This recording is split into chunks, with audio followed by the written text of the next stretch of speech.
Good morning. This is Jason Dean coming live at you again for a brand new Film Fanatic show. It is 8:56. It's a little bit earlier. I usually do shows in the mornings, but leaving on a trip in probably a couple hours or less. So I'm sneaking in some video stuff now while I got a chance in a moment or a few moments. We the band I play in Osmia, we're going to be leaving for our little tour this today actually, and we start tonight. Tonight's the first show, and I believe the first show tonight is in Rhode Island, and then we go to uh, Washington, D.C. from there, and then work our way back and then some shows in Pennsylvania. So it'll be an adventure. It's funny too, since I when I got up this morning and I turned on my computer, the first thing I got in my feed on Facebook was the photos that I had taken from this tour. We did this tour exactly the same time last year, which I didn't realize it was exactly the same time or same dates. So it's kind of funny. Last year's tour was a little bit of a longer tour. That was our first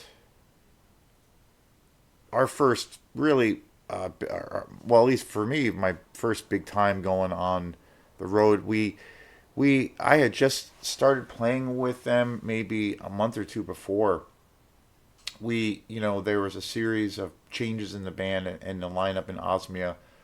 Their drummer, who they had for quite a few years, ended up leaving, and then we were kind of jamming. I was jamming with Leo, the guitar player. We jammed a couple times without an intention of without the intentions of band rehearsals or me joining the band. It was just literally just us hanging out and playing music. And we became pretty good friends at that point.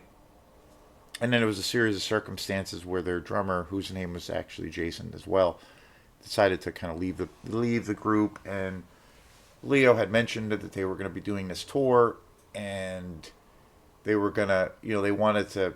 He had always been wanting to do tour, do a tour, and basically like play out of state and try to put the band out there more. And their past drummer was not really interested in doing that. So then a series of things happened, and then they he asked me if I'd be into doing it, and I was like, yeah, that'd be great, because I had been a fan of their music for quite a few years before. I really loved their music, and there was one or two times where both of our bands, Quantum and Osmia, had played together, and I had seen them play, probably 5 or 6 times. So I was like a fan of theirs. So then I was like, yeah, let's do it, and then so then it just kind of happened quick, and then the dates were secured. There were some more dates that were up in the air that they were trying to secure for the tour, and then that stuff was all booked and kind of finalized.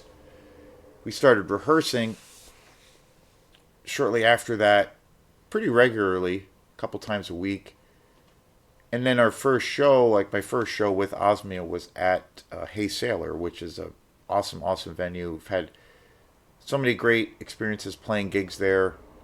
Played there a lot with Osmia, and I've played there a lot especially with my band Quantum. We just played at Hey Sailor a couple of weeks ago, less than that. Love that place.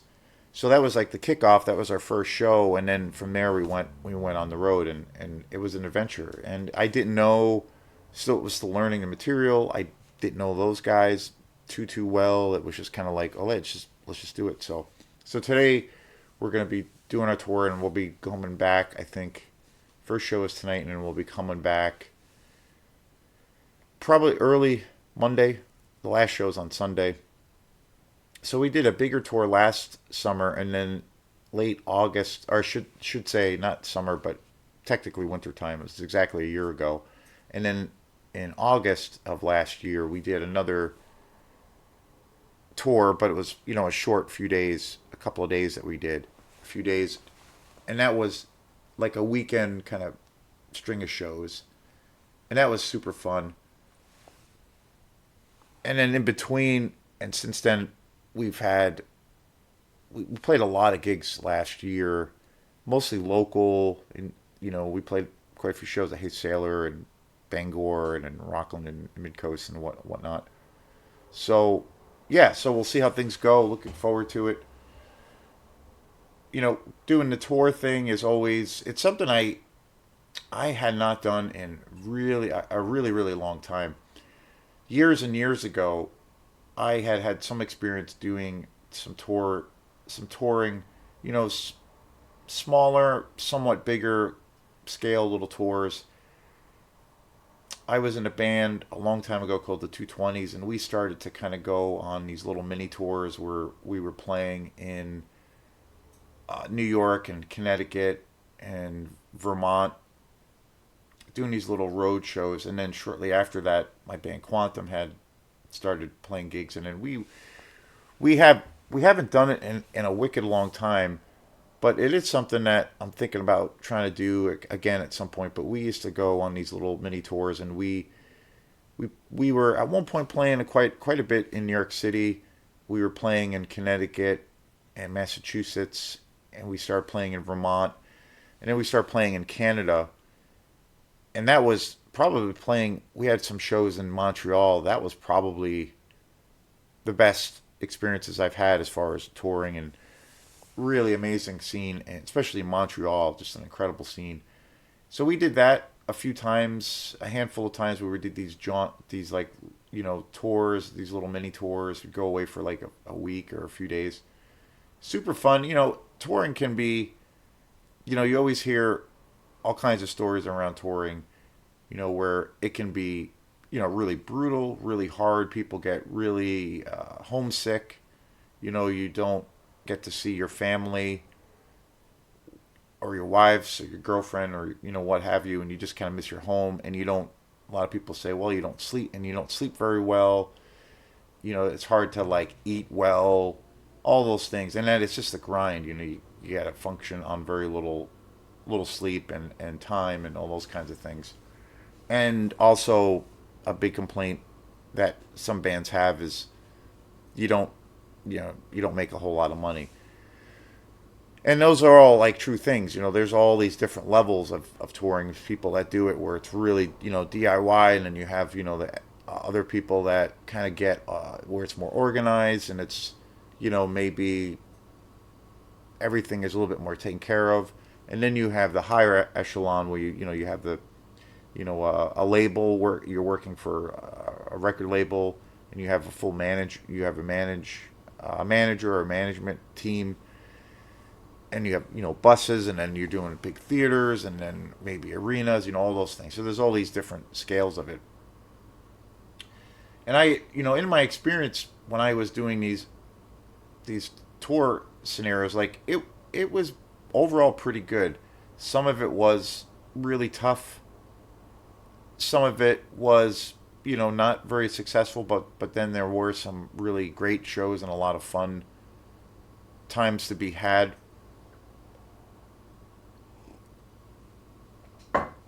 But it's really the whole like experience of it. And I was in also a band. There were two other times where I had some touring experience where I was playing with also an electronic group that was my first time playing in a electronic based band, and that was Tit City. We did some touring too. We did some small scale tours and played a handful of shows in New York and in Maine and New England. That was super fun. And then years ago, I had done this like pickup gig with this guitar player, the singer songwriter. She lived in the Boston area, and I was starting to play with her, and we were playing gigs throughout New England and stuff. That was a long, long time ago.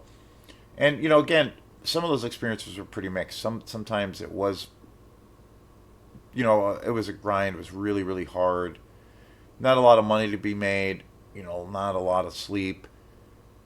And then some of those shows were good. Like things were a little bit more organized and made a little bit of money, and all those things were kind of taken care of. But then there was a gap of many many years, probably almost 10 years before since you know I had done any touring. I kind of stopped. None of those opportunities kind of came up, and I kind of just stopped doing it. And for years and years, it was mostly when it came to gigs, it was mostly playing local here in Mid Coast Maine and around the state. Occasionally playing out of state, but most of the time, for 8 years or so, it was all usually playing local. And then about not this almost 2 years ago, a little less, not this past summer, the summer before, a band that I play in, Bookhead Sweet Tooth, which is kind of like, I don't know how to describe it. It's blues based. It's kind of got this improv gypsy kind of feel. It's definitely rock. It's got a little bit of a funk kind of a thing. With Troy Youngblood, really fun band. There's a lot of, it's all original, but there's a lot of areas in the songs or the music where it's like improvised. And I've been playing with them for about uh, over 3 years. And then the summer before last, we did a pretty big tour, and that was fun. I mean, it was hard because we went all the way down south, and that was definitely a bigger trip. We went down all south and then worked our way back to New England, and that was like a little over a week. The hardest part, it was in the summertime, but our the AC in the truck that we were traveling in had died, so that part was brutal.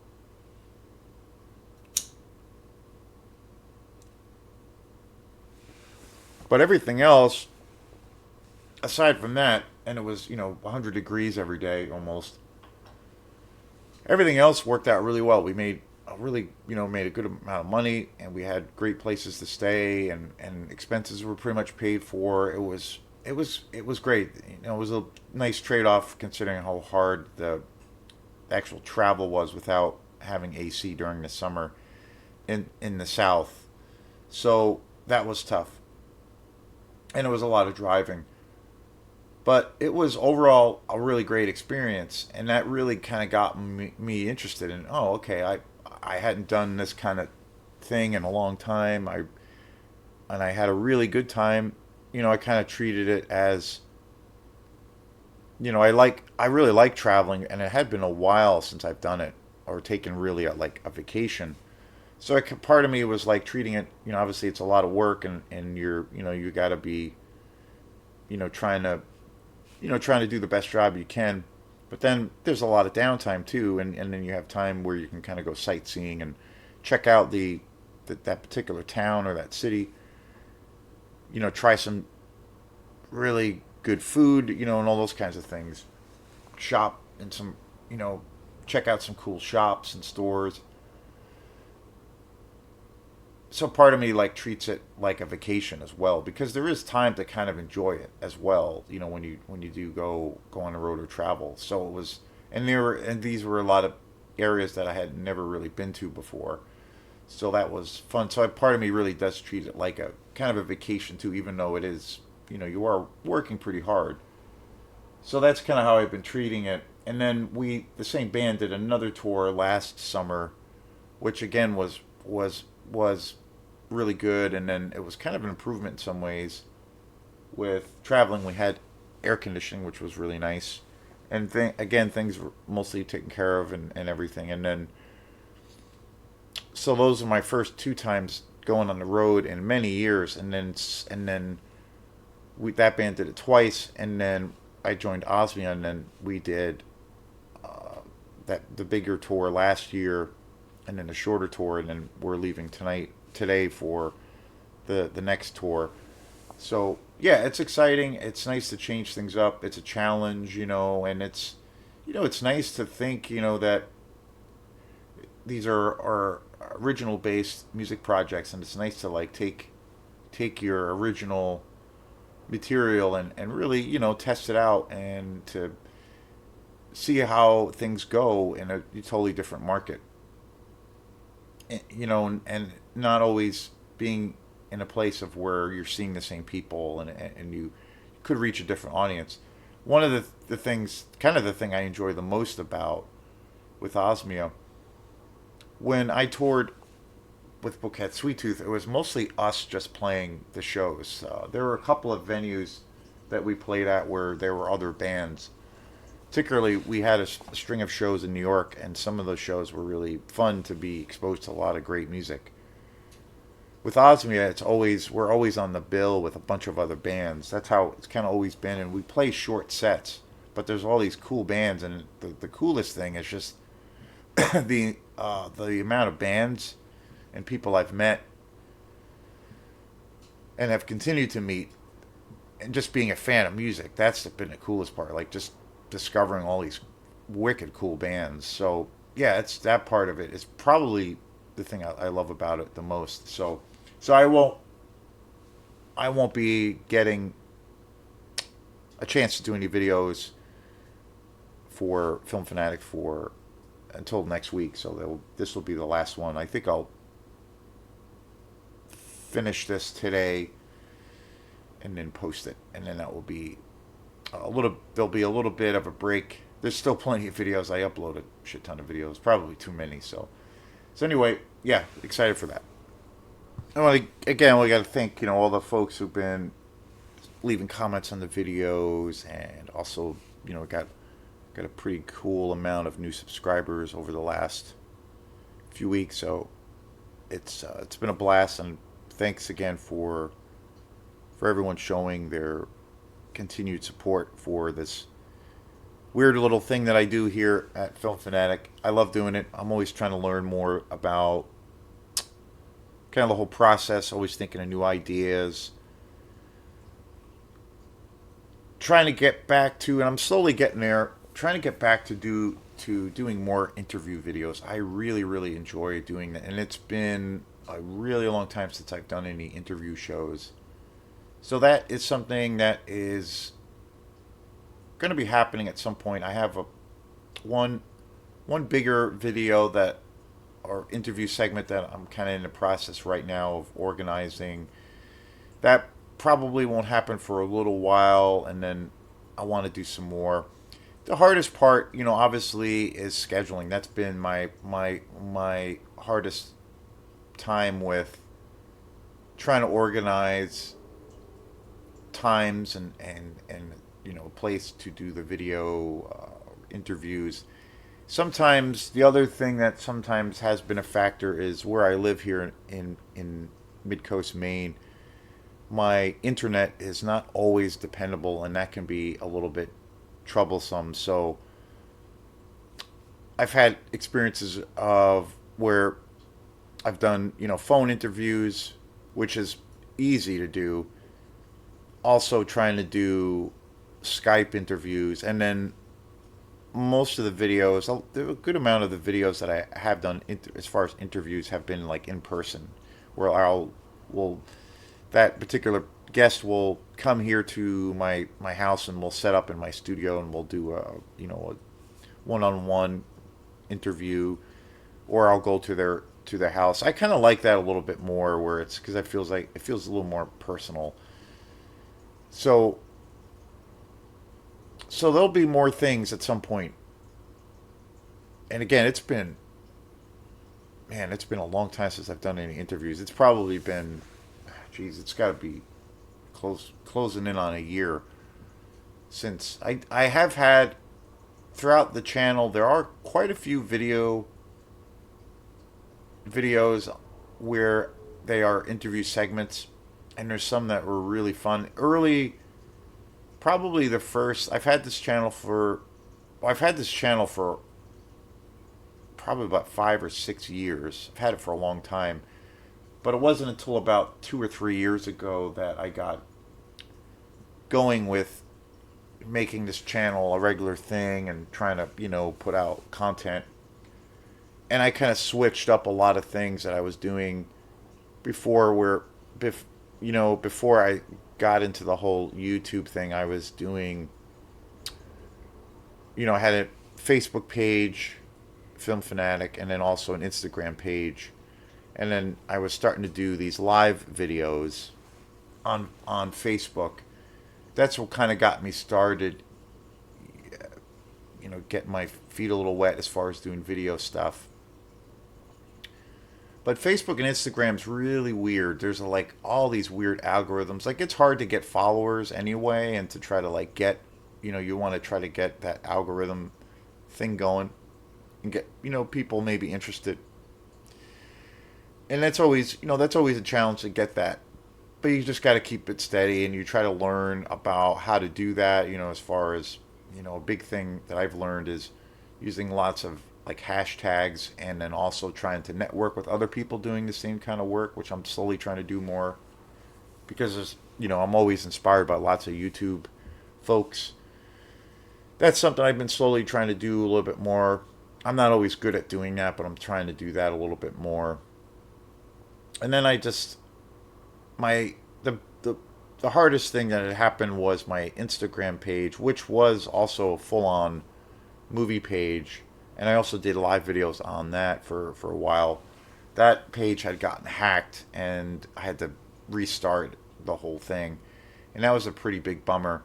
Now I don't really use Facebook. Is so weird with algorithms, and there's kind of this thing of like a few years ago when you were doing videos or just posting content, like people who had Facebook pages for, well, like things like this, channels, interests that you're into, and a lot of people use it for, businesses that they have.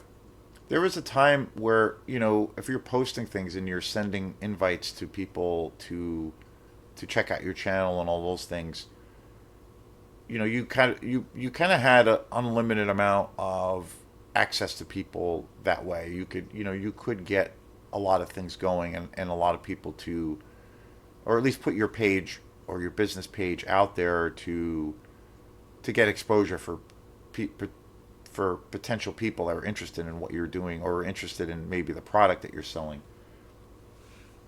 But I noticed like a few years ago suddenly, and I remember reading about this kind of thing, and I was like, what's going on here? Where suddenly there was a, like, I remember seeing some interviews and some posts with people who were doing similar things that I was doing, and some of these folks were actually, you know this was like their livelihood. They were selling products, and it was more of a business. I'm not, this is just a passion project. At some point, if I make money off of this, that would be cool. But it's a fun hobby that I love doing.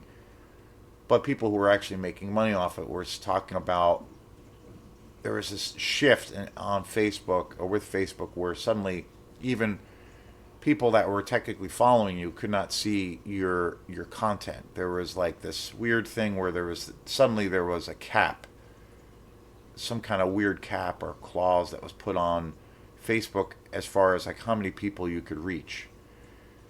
It wasn't unlimited anymore. It was really weird, and I noticed that kind of weird shift where there just wasn't getting things weren't getting traction anymore, and it seemed like your audience was growing, but yet less people were seeing it, and then you were limited to how many people could see something. It was really weird, and it wasn't this kind of free market kind of thing anymore. And then I got frustrated with it, and I still have my page, but I noticed, I would post videos and kind of do the same thing. And at one point, for a couple of years, things were really growing with that channel, with that page, and I had a lot of people following it, and people were liking the videos. And then when all those things started happening, it was like this weird black hole, and wasn't getting any traction. So then I kind of switched over to YouTube, and that's kind of where I've been since. So and I actually enjoy this more. It's just kind of a really fun outlet to just talk about the movies I really love and music related things. So yeah, and as of late, I've been covering tons of all things Friday the 13th. I started this newer series a little bit ago, where I've been talking about, or doing these like deep dive videos, which has been really fun. And that started with doing a deep dive video on my favorite werewolf movie of all time, and that is The Howling. And I got some good feedback, and then since then I've been exploring that more, and I, always have a ton of movies to get to that I've seen for the first time, so I still have that going on. And lately, I just finished up watching all of the Friday 13th movies, so I've been kind of going with, going back to the deep dive kind of segments, and exploring some of these movies that I just love so much. And then I kind of started this other little series, which I just uploaded the first one, where I've been doing a series of videos, again, related to Friday the 13th, where I've been doing videos on all of the different actors who have played, who has, in the past, who played Jason Voorhees in all of the movies. I thought that was kind of a cool angle, something a little bit different, a little bit more variety. But all that being said, I do watch new movies. I obviously, when I go to the theater, that's mainly what that's about. And as far as renting new movies, that is usually always something that's done at Opera House Video. So I bounce back and forth. I mostly do shows on older films and slasher movies and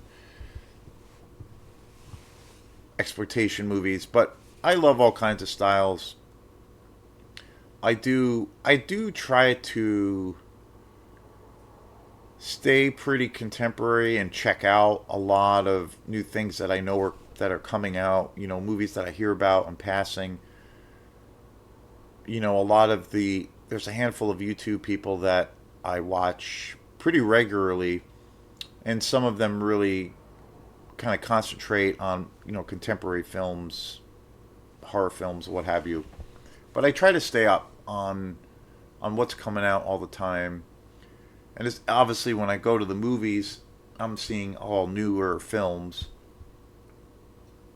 But also, I've been also seeing older films that have been re-released in the theater. I mean, Friday the 13th Part 3, and then Kill Bill, the whole bloody affair. So I do see older films in the theater, because that's been a really awesome trend, where some of these studios have been re-releasing certain films that are, really meant for that theatrical experience, and I never got a chance to see them, necessarily at that time when they came out. Some I did, but that has been a really great trend that I've been seeing.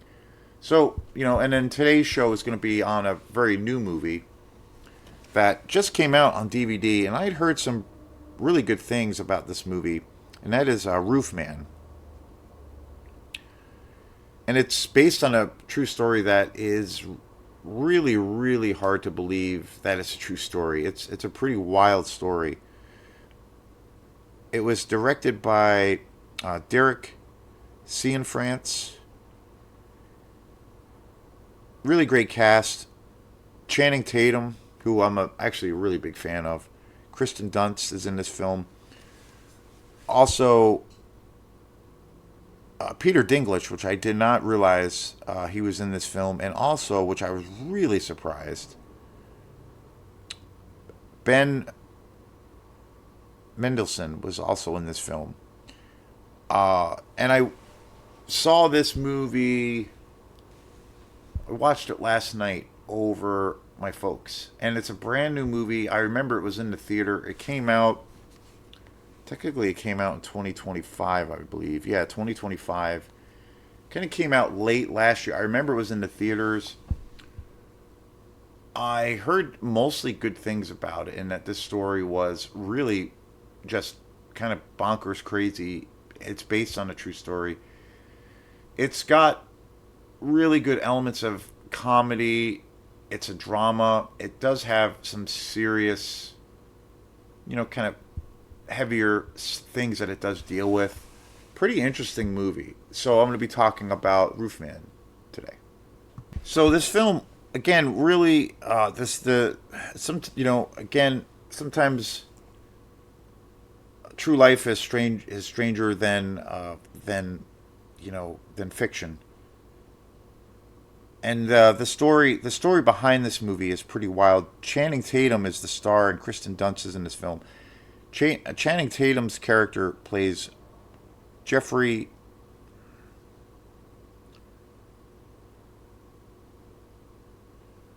what the heck was his name? Jeffrey Manch in the true story, and Kristen Dunst plays the love interest, one of the main characters, Lee Wainscott. The story, the premise of the movie, and I don't really like to go. I'm not going to go into like spoilers, but the story itself, the true story, is pretty wild and worth talking about. I went into this movie knowing a little bit about the premise of the story. I saw a review for this movie. I saw a couple of reviews for this film, so I knew I wasn't going to get a chance to see it in the theater. So when that happens, if it's a movie that I've heard a few good things about, I will usually check out the reviews. I generally, when I was years and years ago, when I would sometimes I would, you know, when a movie was coming out that looked cool, I would watch all the trailers and then see all the reviews and all those things, and then go see the movie. And sometimes it would be this weird thing of where it would give me this weird bias, and I would have this like, oh, okay, this, I heard that this movie is going to be good, so I'd almost be in this mindset of like, okay, this movie is going to be really, really good, and I would lose a little bit of my, you know, objectiveness around the movie and just, you know, experience the movie for what it is. It would sometimes influence my movie experience, and it kind of sucked. And so then I went through a phase where when I went to the movies, I would go into the movie or a, a few movies where I would just go into it totally cold and not see any reviews. That way I could just have that experience and really not be influenced by anything else. Because it was a little bit of a problem and it kind of was irritating. But that was my own issue. Now it's like, as I've gotten older, I still prefer to go into movies as cold as possible because it's more exciting that way. It's more of an interesting experience for obvious reasons. But I find now as I've gotten older, and maybe it's because I you know, just watch movies so much. It doesn't. If I watch a movie now, you know, and say I'm just really really curious about the film, and I end up checking out reviews, full reviews, not spoiler reviews, but I'll check out full reviews, watch trailers, all that stuff. Now I find if I go to the movie, it doesn't influence. I don't have. I still go into the movie with not any expectations, just going as a fan of a film, and it doesn't seem to influence me either way. I can usually have a pretty objective, you know, experience and make up my own mind, and it doesn't. Nothing usually influences me. That's a big. That's been a much bigger development for me as far as my habits around film. But generally, I still try to stay away from that because, again, you want to be surprised and you know, be pulled in a little bit more. I think you get pulled into a film a little bit more the less you know. But with this film, there's always movies coming out all the time, and with this film, Roofman, I knew I wasn't going to get a chance to see it in the theater. I wasn't sure, you know, if this was a movie I would have gone to have seen in the theater, and I still feel the same way. I thought this movie was good. I don't know. I don't know if it was. I heard a few people talk about this movie and really high. They really put this movie, you know, on this pedestal, and really said that this movie was, you know, one of the bigger surprises of 2025. One of the better movies that kind of came out of nowhere. I don't know. I don't know if I'd say that. I mean, it was good. It was a pretty fascinating story, pretty complex. There's some pretty complex characters and situations that happen, and it's the story itself is pretty fascinating, and it is really good in a lot of ways. But I don't know if it was. I guess what I'm trying to say is, I'm perfectly okay with not having to have seen this in the theater. there's other movies that I thought were way more engaging that way, that were really meant to be seen in the theater, like The Long Walk, or Nosferatu, or you know One Battle After Another, movies that really were engaging to where I really got lost in them. This film was good though. It was solid. It was engaging. The story is wild, and it's basically about Channing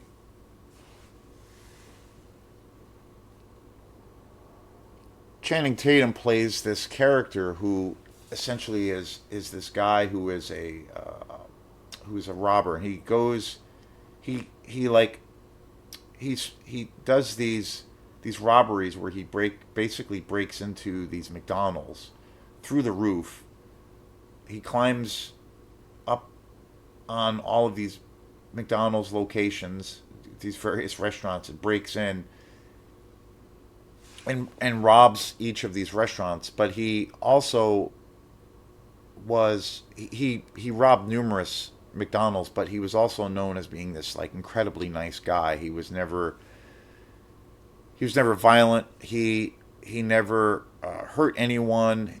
He had this reputation of being just really just a super nice person to everyone that he was robbing. Just really crazy and wild. And he did this for quite a while, and then he was eventually caught. He was put in prison, and then he broke out of prison, and he kind of went in hiding. And then for, I think it was over a year, he ended up living in a Toys R Us store. He ended up breaking into a Toys R Us store and actually lived there for a whole year, evading the police, and also was stealing from this store. This is how he survived. He lived on candy, lived on M&Ms basically. And then he ends up meeting Kirsten Dunst's character, and this love affair happens. And she has a family. She has two daughters.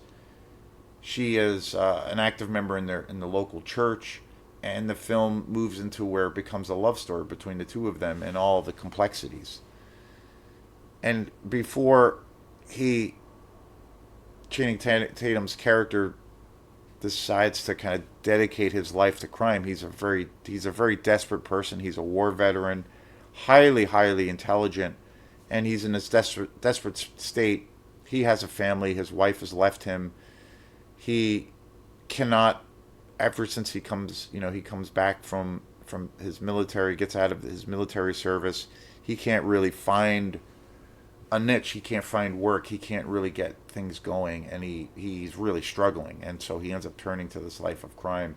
So he's dealing with his estranged family, his kids that he can't see, his wife, just totally cuts him off. He's not able to see his kids anymore, and then he turns to this life of crime, and things do get quite a bit worse, and to a degree a little bit darker. But there's a lot of comedy in this film. There's a lot of humor. It's definitely a drama, and Channing Tatum's character is pretty interesting. I really love Channing Tatum. I think he's an awesome actor. I think he's like highly underrated. I really think he can do anything. The one movie where I saw him in, and I was like, man, who is this guy? Because I had only thought of Channing Tatum in the capacity, or knew of him as an actor really, from Magic Mike.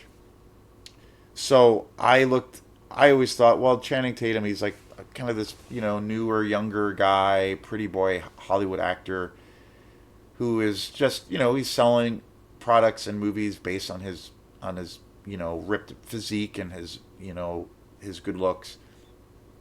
But it wasn't until I saw The Hateful Eight, Quentin Tarantino's Western movie, and Channing Tatum is in that film, but he's in it towards the end of the movie, and he's not in the film long, but he's extraordinary in that movie. He is so awesome, and I'm like, wait, this is the same actor, Channing Tatum, who played Magic Mike? Like, what?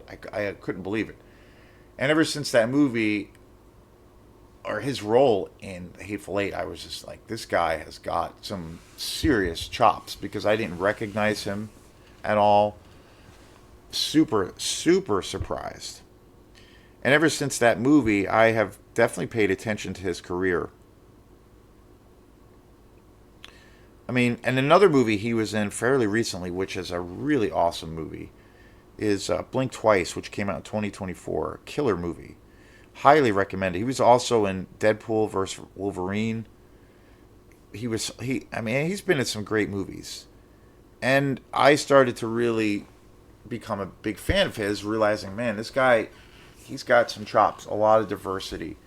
Each movie I had seen him in, I was like, this guy can do anything. And Kirsten Dunst, the same thing. I mean, I've always loved her career. You know, she can kind of do small, like, independent art house films, and then she can playing Mary Jane in the Spider-Man movies. I mean, real diverse career. And then starting out, of course, in the Interview with the Vampire movie when she was really, really young. So I've always been a fan of hers, and she's always, been an actress that I've thought is, very talented and has, an incredible wealth of ability as an actress. And the thing that's so interesting about this movie is Channing Tatum's character, and the real story is, as far as what I gather, I think this movie is pretty close to the true story. I think they really, I mean, I think they did maybe on the love interest or the romance side of this movie. They might have. It feels like I don't know in detail of the original story as far as the romantic aspects of it. A little bit, just a little bit, but it feels like they definitely kind of played that up a little bit in this movie, maybe a little too much, and it was like, I don't know, like, but it was still good. But the thing that was interesting about this movie is his character, Channing Tatum's character, who he plays, the real life character. He is somebody you really have a lot of empathy for towards, especially in the end. And he seems like kind of this lovable person. He does have a heart. He is somebody who is really suffering, and a character that is legitimately down and out. But he is, and also he is highly intelligent, and he's very complex. And then there's times in the movie which I thought was good, because there's times in the movie where I was like, this guy, I was kind of rooting for him, and it was, there was a lot of comedy around his character, putting being in this crazy situation. And I liked that this movie had some levity, because it definitely had, it was like a comedy, a little bit of well, it was definitely kind of a romance film, and then definitely a drama. It has some serious tones, relationship things, melodrama. So it was kind of a cool balance. It was at times kind of a serious story, but then at times just totally just crazy and bonkers. So I like this film because there was kind of a cool levity to it, and obviously based on a true story. And there's something interesting about his character, because I had a lot of empathy towards him, and I really kind of cared for him. I was kind of rooting for him. I kind of felt like he was this underdog. But then there are also other things that he was doing where I kind of thought, well, he was like kind of a piece of shit and kind of a psychopath, even though he wasn't like a murderous psychopath, but just so incredibly, um, I don't know, so narcissistic, and not at all caring about people, in regards to, like, as long as he was getting his way and as long as he survived, he didn't care who he cut down, and who he left in his wake for those reasons. So he was kind of this interesting character watching this movie, where like had a lot of empathy towards him. I was kind of rooting for him, a lot of sympathy, but then I'm like, oh, this guy is kind of a piece of shit. And I would go back, especially when it comes into the romance aspect of this film that's established between his character and Kirsten Dunst's character, of where there is this love that kind of forms this relationship, but then she also has two daughters, and they are, kind of pulled into the mix, and how, you know, I kept thinking the more and more the whole family's getting pulled into this, and he's like totally manipulating this whole family. And at first you're like, he's this is a legitimate, arc in his character. He's going through this transition. This is a woman he's actually, falling in love with. I did feel that there was legitimately a real chemistry between the two of them, as far as in the as far as the romance that was kind of developing.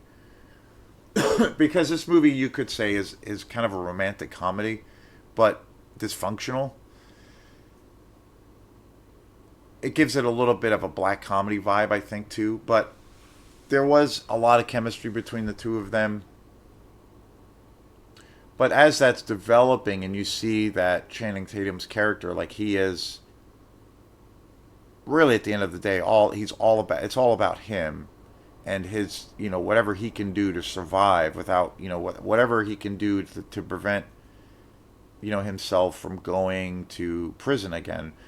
Because in the beginning of the film, when he is arrested for these robberies, he never hurt or harmed anyone. There's there's a series of where they interview some of the people that he held captive while he was robbing these McDonald's, and they say nothing but really great things about him. Like, there's scenes of where he is holding them up, with a gun, but he asks them to go into the freezer while he robs the place blind, and he gives them coats if they don't have coats, and he's very nice to them, respectful, and kidding around with them. And they have these interviews with some of these people that were held captive by him, and they say nothing but great things about him and how nice he was. It was really kind of wild. So, and after he gets caught for those initial crimes, he is facing 40 years in federal prison. So, pretty serious. And then he breaks out, and then, he ends up breaking into this giant Toys R Us store and ends up living there for almost a year. And then he meets Kirsten Dunst's character, who is an employee at this Toys R Us store, and then this romance starts. And it's there's some really good chemistry as far as the romance. But then you start seeing, wow, he is like, this whole thing is going deep now. They are connected. They are probably gonna, it feels like they're gonna try to build a life together. And then it gets more complicated because Kirsten Dunst's character has two daughters, who, and you don't really know too much about Kirsten Dunst's background as a character. Obviously, she was married before. The husband is nowhere to be found. Like, he's not in the film anymore, or the father of her daughters. So, but you get a sense that, the family, is missing that part, missing a father, missing having that. She's missing having a partner for herself and her family. But you see, over time, this full on romance happens, and he just kind of pulls them in more and more, and to this point of where you're like, man, this guy is kind of a piece of shit, and he's clearly like a sociopath. Like, he doesn't understand or doesn't care that, these people are really caring about him, and are more or less, there's a deep bond forming and love. So what is that going to do to them when they realize what's going to happen? And then you start feeling, wow, he is just, he is such a, megamaniacal, that he is doing this just for his survival. So it's, you kind of, watching this film, I was kind of going back and forth of being, like, kind of embracing his character, but then also kind of being repelled by his character, because you start seeing the dynamic really shift with this kind of family scenario that's happening, with, especially around the daughters. and you're kind of like, man, how does this, like, what the hell is, this is gonna kill this family. And Channing Tatum's character, while this romance is developing and his, this potential new life is forming with his family, he is, obviously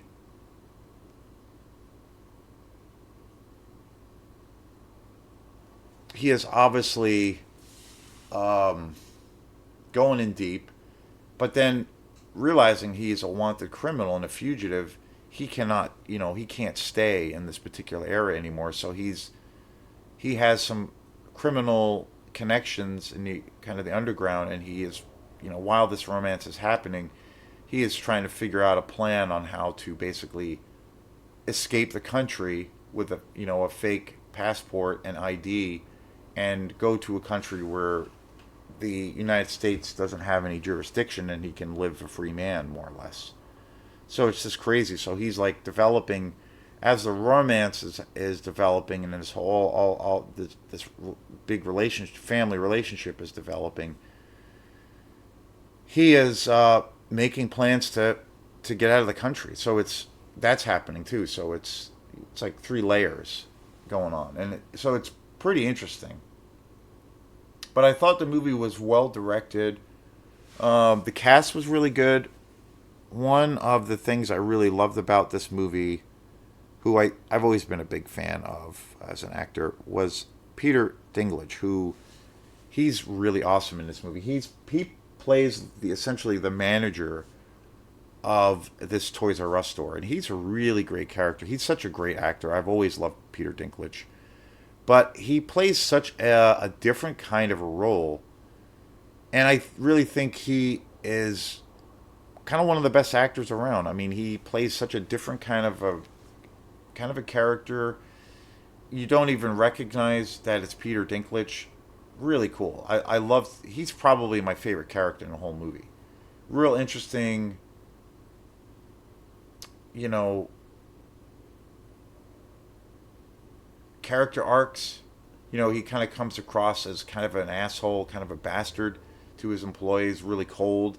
But then you realize this guy does kind of care, and he's kind of a complex person. But Peter Dinklage is amazing. I've always been a big fan, and he can do anything as far as I'm concerned. He plays such a different character in this. He was probably my favorite, along with Channing Tatum. The one thing I will say, like, I thought this movie was really well directed. This got some cool music. The cinematography is really cool. The story itself is, without a doubt, wild, fascinating, super interesting. It really is. It's really something. At the end of the film, they do go into a little bit of the story of the actual case and what actually happened, which is definitely worth checking out. They show photos. There's like a montage of the real people that the film was based on. And from what I had read or seen in some of the reviews on this film, it seems like the story, this adaptation of this wild, true story, is pretty accurate. It seems like it's pretty spot on. But I will say the thing that, what caused me to say that, or what caused my opinion to kind of shift a little bit around this movie. And again, I definitely recommend this movie. I think there's, you have positive and negatives, around anything. But I definitely think in this movie, it's not necessarily a lot of negatives, but there's definitely more positives than negatives. So I definitely would recommend for people to check out this movie, because it's a pretty fascinating story, and Channing Tatum's awesome. And I think it's, again, well directed, pretty well written.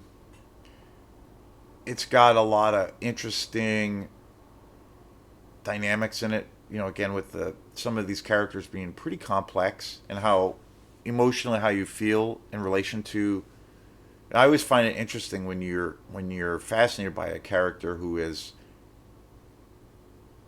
just complex, where things that that person, she or he, does is, maybe inspiring or interesting or thoughtful, and then they might do these other things that really are really questionable, or maybe gross even, or just crazy, and then you're kind of like repelled by that person a little bit too at the same time.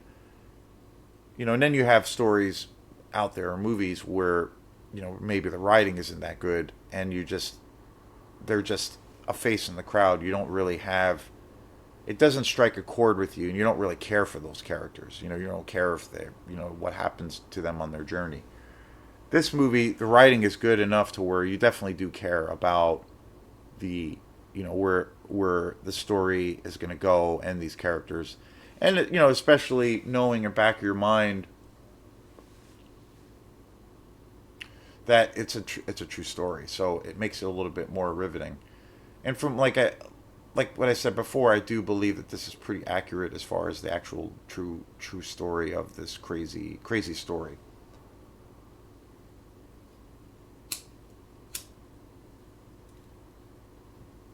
It's a good direction, really good acting, good writing, cool cinematography, some cool music. It has a real interesting way of unfolding. One of the things too I really wanted to talk about, another actor in this that I could not believe that this was the same actor, and that is Ben Mendelsohn, who I I was like, holy shit! Wait, I know this guy. He was in the Star Wars movies. He was in, I think it was in, was he in A New Hope, and then he was in Rogue One. Oh, shit, I'm trying to think what Star Wars movies he was in. Um, yeah, he was in Rogue One, and then he was in another Star Wars movie. I know he was. Maybe was he in The Last Jedi, or he was in, well, he was definitely in Rogue One, and I believe he was in another more recent uh, Star Wars film, which honestly I'm not a fan of. I'm old school. I'm not a big fan at all of the newer Star Wars films, really at all. But Ben Middleton plays Orson Krennic in the Star Wars films, and I definitely Rogue One, and I think another one. And I could not believe how great he is. Fantastic in this movie. He plays one of the Kirsten Dunst's character is really heavily involved in her church, and when he plays one of the members of this church, and he's actually in the movie quite a bit. And I was like, wait, that's the same guy from Star Wars. Like, I couldn't believe it was the same guy. I mean, he is so different in this movie. I mean, a total chameleon. Everything about him. And I'm like, wow, this guy. Just seeing him in these two completely different roles, like from Star Wars and in this little independent movie, more or less, I was like, wait, that's the same actor, and he was so unrecognizable.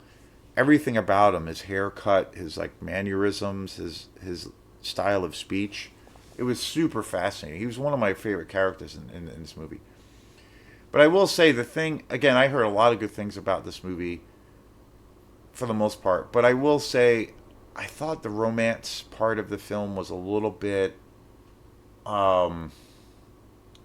a little bit silly, a little bit ham-handed, and it was a little bit overdone. It felt like, again, the true story itself is is kind of hard to believe. But I thought theatrically, the way they told the story, and especially around the romance, like, I do think that there was a really good chemistry between Kirsten Dunst and Channing Tatum's character, but and it was definitely a good solid kind of sense of romance that was actually developing, and along with her family, her daughters. in relation to his character, but I thought some of it was a little bit too much. I thought it was, well, I felt like the romance as it was developing, even on one hand, I did feel like it felt real. I was also like, oh, come on, she can't really be falling for him like this hard, this quickly. She doesn't know this guy. There, and he's kind of giving these like telltale signs.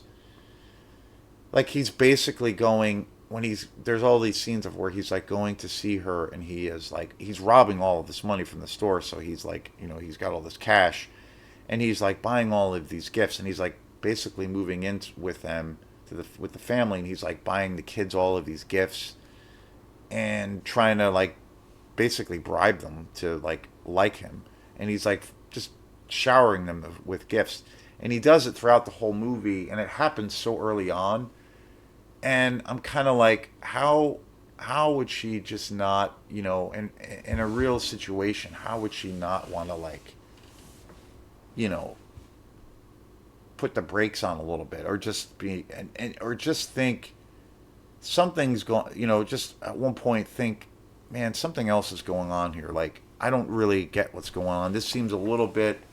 This is definitely crossing some boundaries. There's some other serious shit going on, and she does kind of do that at one point in the story, but so much of that kind of happens, and that you just know obviously that this is going to end badly early on, and I'm like, how could she have not have seen that? And it was, and I know it's based on a true story, and I know this, it's probably the case of, true stories are crazier than fiction most of the time, or can be. But I just thought that the romantical aspect and that development for the movie was was kind of amped up a little bit too much for the sake of trying to make this more of into a romantic comedy, and it felt it like it was a little bit silly and a little bit ridiculous, and it kind of did. It was played up so much that I kind of was like, oh, there's no way she can't know that something's going on. Like, and it did take a couple times. It kind of did. It kind of took me out of the movie, and I was like, either if this is true, she's, I hate to say it, but she's kind of an idiot and so incredibly gullible. And I know she's, when you're in that romantical state of mind, you're vulnerable and you're not thinking rationally. But still, I'm like, she's got kids and she's got, a whole life. How it's not just her. Like, for the sake of all of those other things, couldn't she be a little bit more selective or objective around it? I don't know. But it just seemed like the filmmakers intentionally tried to play that up a little bit more for the sake of like trying to make this more into romantical comedy, and it was a little bit silly, I thought. And it was an arc that kind of happened again, real good chemistry, and you could get a sense that something was happening. But once that kind of became more of a thing, and the whole story kind of became centered around that, I didn't really buy it. I thought it was a little bit forced, and it was a little bit silly, and just kind of unbelievable that would go that far. So other than that, I thought this movie was pretty solid. I thought it was pretty good. I wouldn't say, I did hear a few people talk about this film and give it really high praise for being even one of the best movies of 2025, and also being one of the biggest surprises of the year, because this movie is kind of a smaller little film and kind of came out of nowhere. I know it did get a pretty big theatrical release or run, but I don't think it's as good as those people are saying. I think it's solid and worth seeing, but I'm glad I didn't see it in the theater. So anyway, peace. See you in a week or less.